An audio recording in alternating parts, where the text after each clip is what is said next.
Welcome back to the Holotable Games Network. I'm Ginger Joey. And I'm the C800. What? You know, Cyberdyne Systems Series 800, the C800. What is that from? Cyberdyne, come on now, Joey. I expect better than you. Well, your expectations Terminator. are too high because I got nothing on that one. I just watched Terminator 1 again last night, so it's on my mind at the moment. The Oh, okay. T800, C800.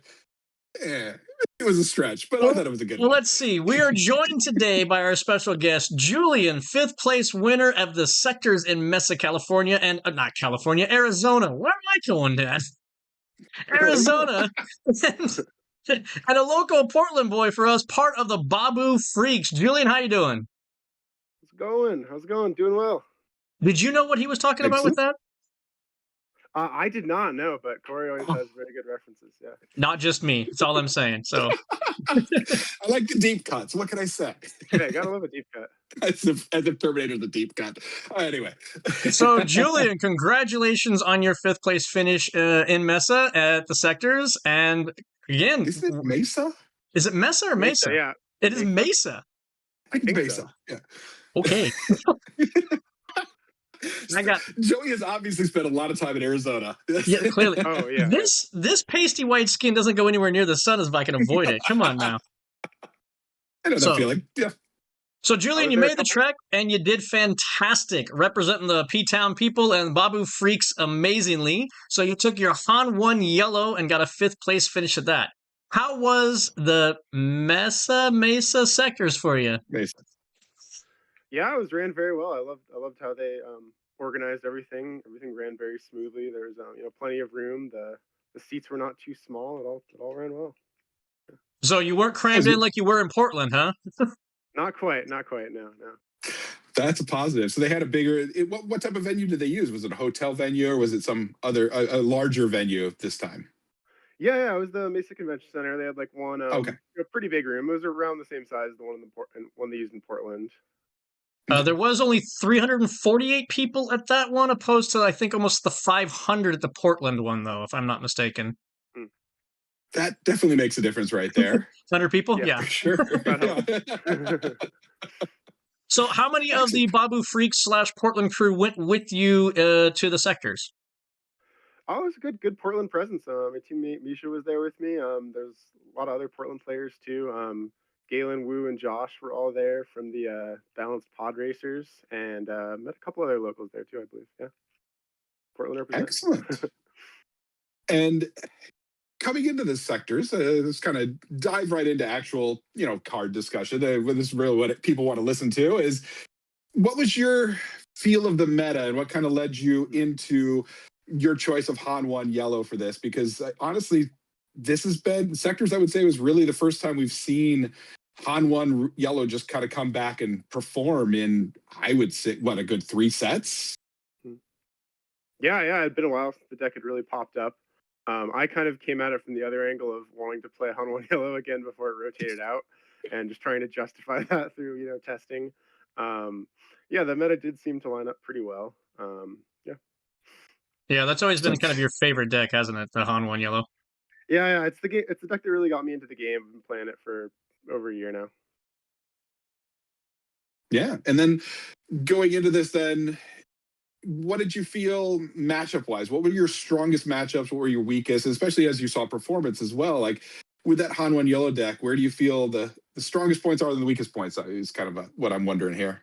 Yeah, well, testing lined up pretty well because I started a couple weeks to a month out, but in the week coming up to it, since it had such a good performance in Europe, the Han 2 ECL was kind of emerging as going to be the biggest deck in the room in Phoenix, which I knew coming in, which worked out well because that is a very solid matchup for Han 1 yellow. You definitely have like a lot of game into it.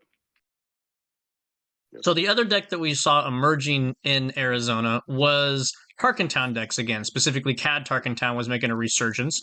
How do you match into the CAD Tarkentown, and was that a little bit of a surprise for you to have to deal with?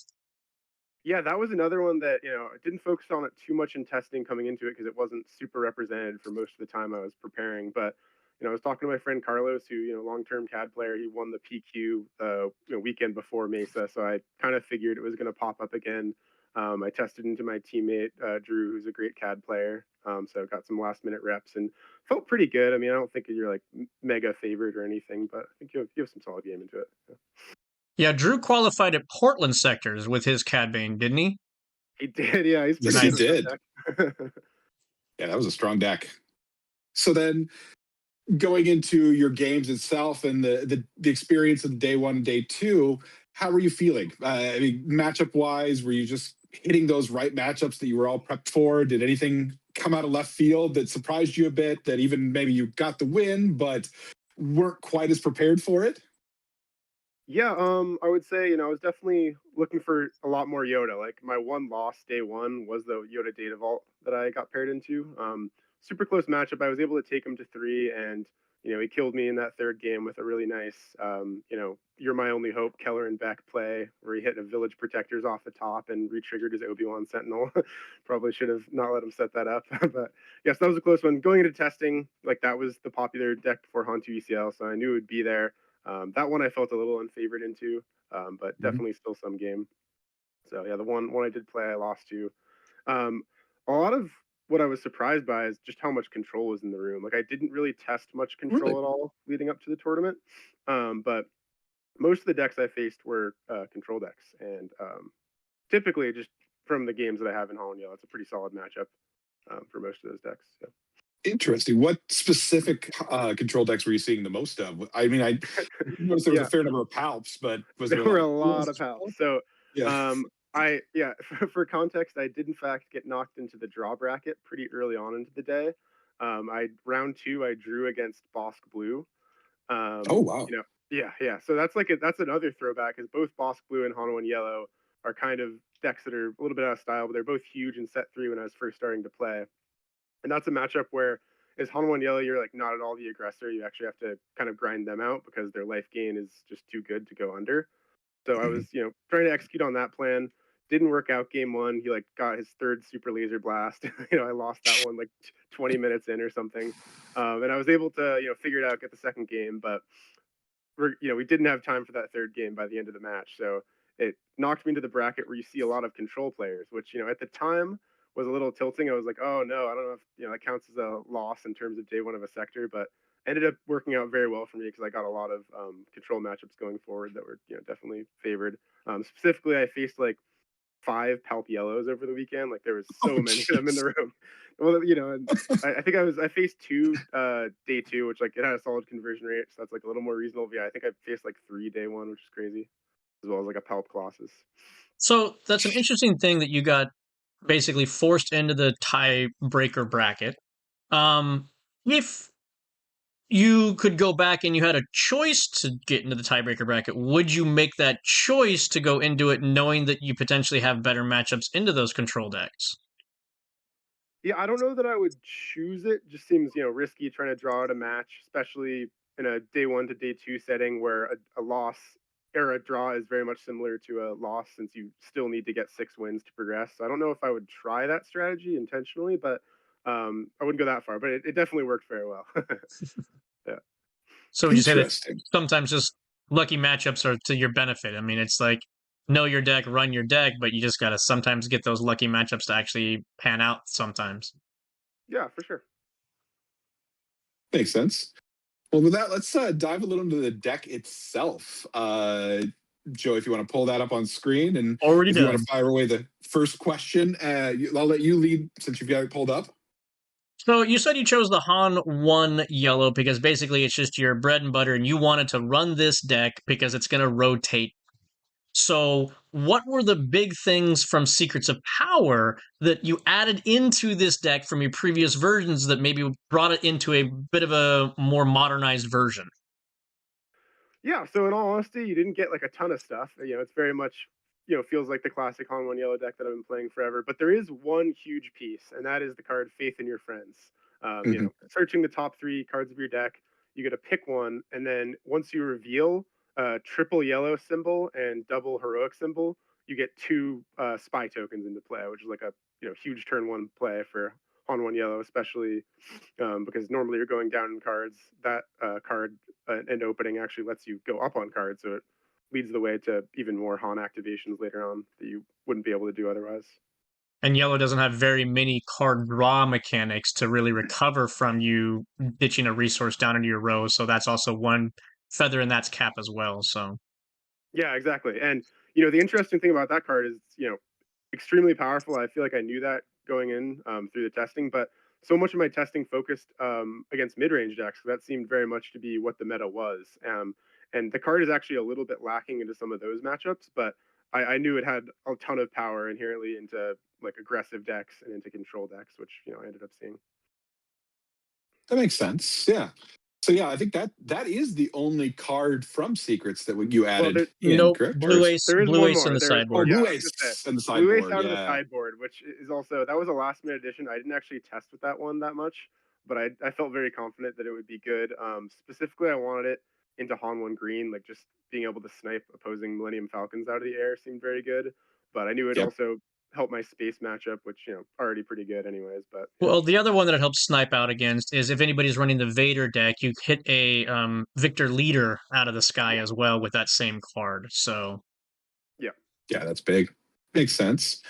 So then following on with that, after your sector's performance, what are you looking at for adjustments? I mean, we've seen there were definitely some differences between your deck and John Yellow's deck. Where are you thinking you might want to tweak the deck in some ways? Is there some cards that maybe he was using that you think might be added, or even other cards that you're starting to take a look at that you think might actually be of interest to add with the way the meta's going into a more Tarkin Town heavy meta, I think, for the next month?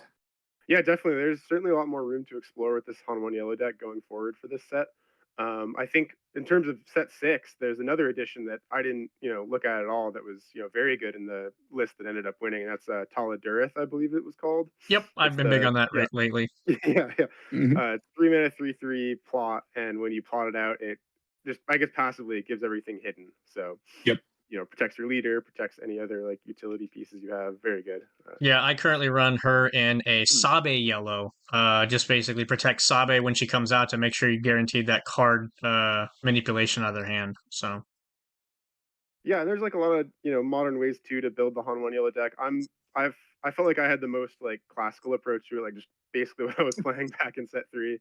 But both John Yellow and Curtis, who was the other Han 1 yellow player that made day 2, I think they had been working maybe even partially together, and they had a lot of newer technology. The other big one that I didn't consider was the set 3 card Sanctioner Shuttle. I Oh yeah, personally know yeah, I personally you know how know that good that card. card is. Yeah, I know that card from playing all my space decks, but I just don't view it as a Han 1 card. But Yeah. with faith in your friends, I think it really does, make the case. I think You can that's hit the the only reason why it's ran in the Han one is faith in your friends. So Yeah, that makes yeah, and sense. like That I just considered getting you that. coordinate.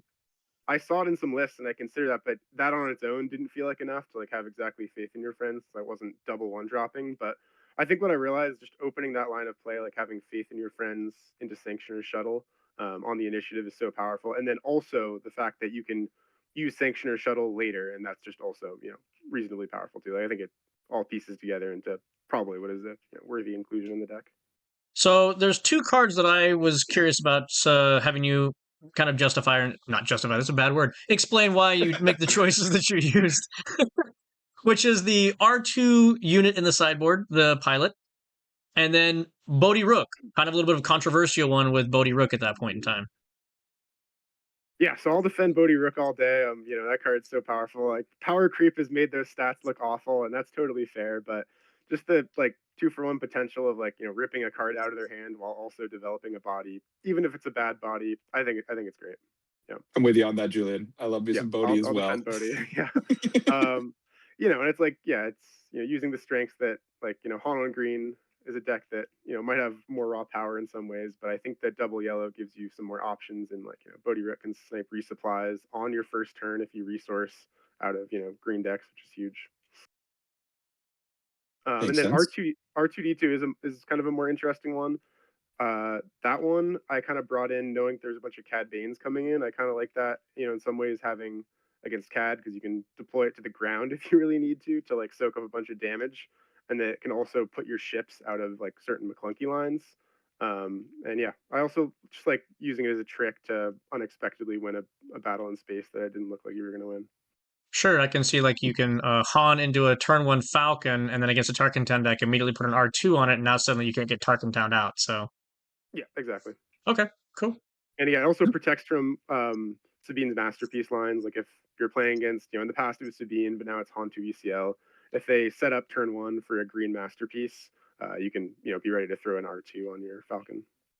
So the Qui-Gon deck or Qui-Gon card that you added in here as well, is that anti-tech against a certain card or Yeah, so I think the Qui-Gon more was just, testing pretty well in some of the bigger mid-range piles that I spent a lot of my time focusing on leading up to the tournament. Like Han, Big Han is great. He's a classic, but sometimes in some of those, fights that you have to do, he like walks into a Luke in a way that wasn't great. So I decided to hedge a bit and also bring Qui-Gon, keep people guessing, have all the sevens. Makes sense. Yeah, I was going to say also, yeah, the top end. I mean, when you're looking now going forward, are you looking to maybe focus more in on the top end because you've got a lot of one drop or singletons on that side, which we all know consistency wise that means it's going to be randoms at times. Yep. Yeah, I tested kind of with more sevens actually. I think I was on 5 for most of my time. I went down to 4, in the last week or so, and I definitely like stand by that. Like it was, on your flip turn, you don't always need to have the one card at 7. You can, do 3+4, 5+2, all that sort of thing. And I definitely like being more aggressive. So I think that worked out. Makes sense. so besides Cunning, which is obviously the go-to card, what is your most standout card that overperformed for you at Sectors? Yeah, Cunning was great. That's the reason to play the deck, I guess. But I guess Faith in Your Friends definitely would take that title. I know we already talked about it, but it was very very good into control. The Cantina bouncers are always great. I love being able to just bounce stuff.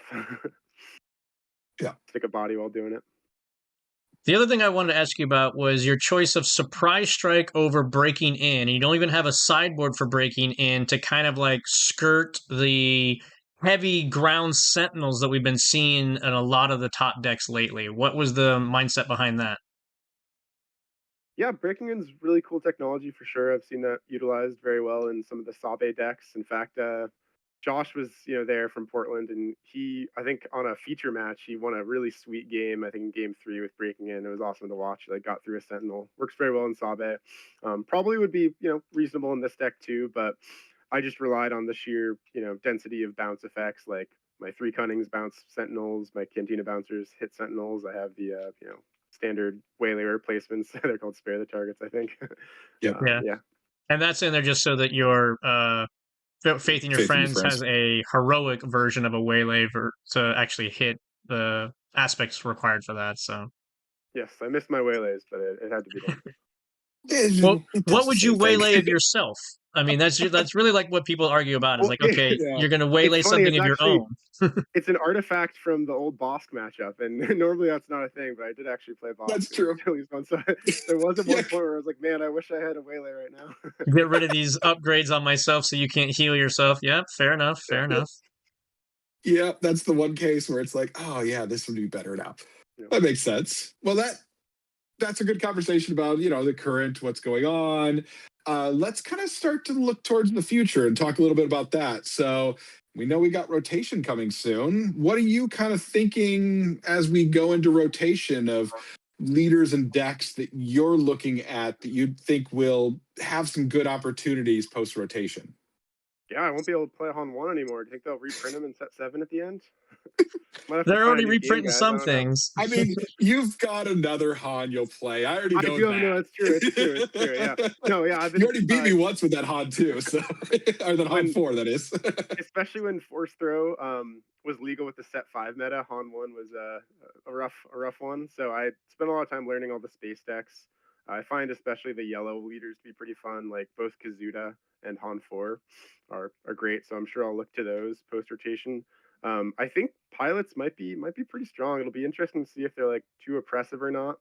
And also, I'm really curious, like assuming that pilots are good, what the kind of like hierarchy of the pilot deck shakes out to be. Like, does Luke and Vader like go over the smaller stuff? Is Kazuda or Von Rag able to get under everything? Is like Han 4 Poe somehow in the sweet spot? Like I'm curious to see how they even would stack up against each other in the new meta. I'm that curious as makes to sense. where the ping meta is going to go because right now we have Padme essentially as your ping meta.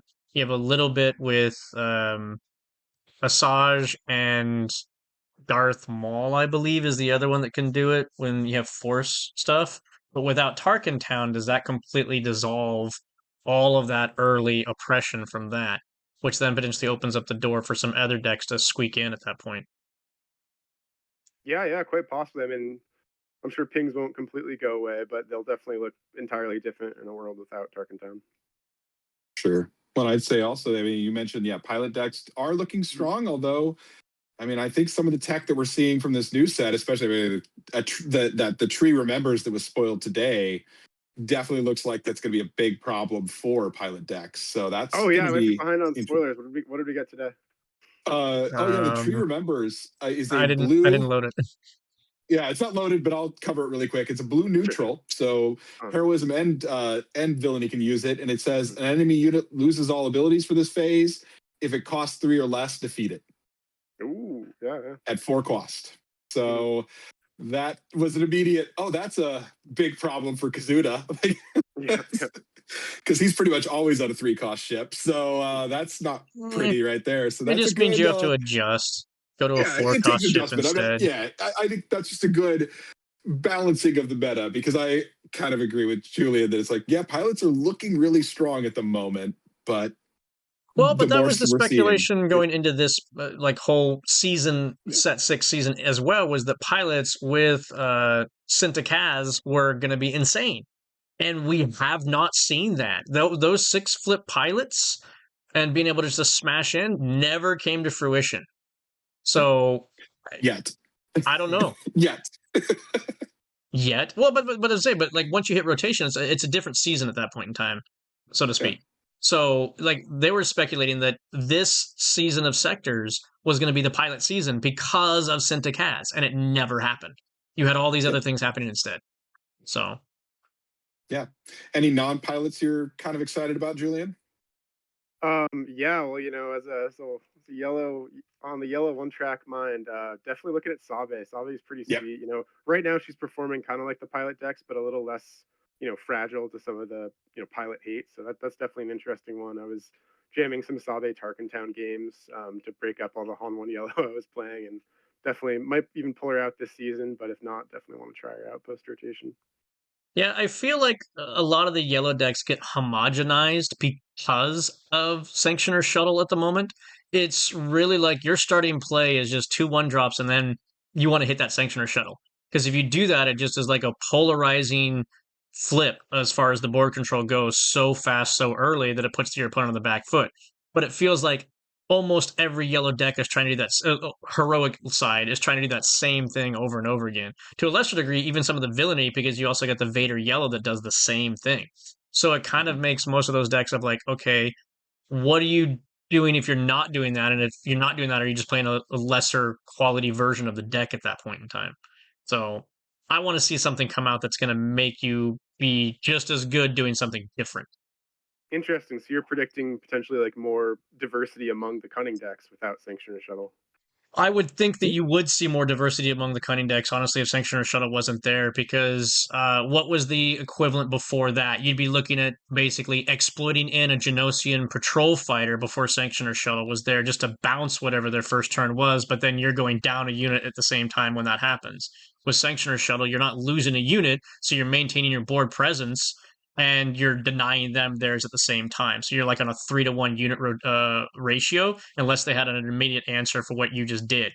So Right. again, especially like when you talk about like control matchups, right?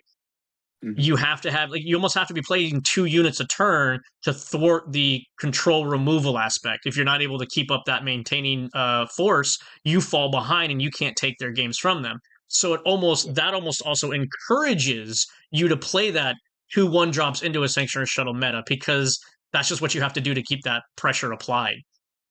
Yeah, Interesting. Yeah, that's a good point. makes So sense. Yeah, yeah. I will say I'm just hopeful we'll get at least some good double aspect cards to justify playing double yellow again, because I mean, we've You talked about see, this. I love playing double yeah, yellow too, and I'm worried that without cunning, you just aren't going to be able to justify playing double yellow. My speculation, my speculation is they're not going to be the double aspect cards. They're going to be different aspect cards. For instance, like you're going to have a red and a blue together. You're going to have a green and a yellow together. You're like all the different. There's like 6 different variations. I think that's what we're getting in this next set. Is every single combination will have its own version of a cunning or aggression type card, but it'll be for 2 different colors together, opposed to 2 of the same. That's just speculation. So, I love that in its own right, because it creates a situation where those those 2 color combinations have kind of their own deck identity and creates like a separate thing away from just all decks with yellow doing the same thing, all decks with green doing the same thing. It's super interesting, but hopefully they will revisit the double yellow stuff later too. Bring it back to me, because I as it same boat. I love plays of double yellow. I still dream of the day that double yellow Kaz is going to work. It hasn't yet, but someday before the next rotation, it's going to work. I swear. I was playing as my weekly deck for a couple weeks there at the start of the meta. It was a lot of fun. Nice. It's fun. It just doesn't have the power level, unfortunately. Well, Julian, this win at Sectors qualifies you for Galactics. Congratulations on getting the points associated for doing that. So are we going to see you at any other major events before Galactics, or are you just going to kind of like kick back and enjoy the local scene and before that all happens? Thanks, and looking forward to Galactics, and the SWU season's just starting up for set 6. I got a bunch more events coming up. I want to still play some of the PQs. It'll be a lot of fun, and if I'm really crazy, maybe I'll make a last ditch attempt to get to regionals too. You're gonna concede to us, right? So that we can get the points to join you, right? Right? Yes, that's obviously. The second we sit down across from each other, it's like, you don't need to beat me again, Julian. Damn it, you just do it all every week anyway. So I'm burnt out on it. Can't I just have one? How many of the Babu freaks are qualified so far? I think I'm the 3rd. Yeah, so definitely a lot of people getting their points. So it's Rob, you, and the Cad Bane. I can't remember his name now. Drew. That's what it is. Thank you. I know Ben's close, and I think Alex is close as well, if I'm not mistaken. Yeah, definitely. So Ben and Alex are very close. Excellent. Well, I think that's going to wrap us up. Julian, thank you very much. Once again, congratulations on the big win at the Sectors.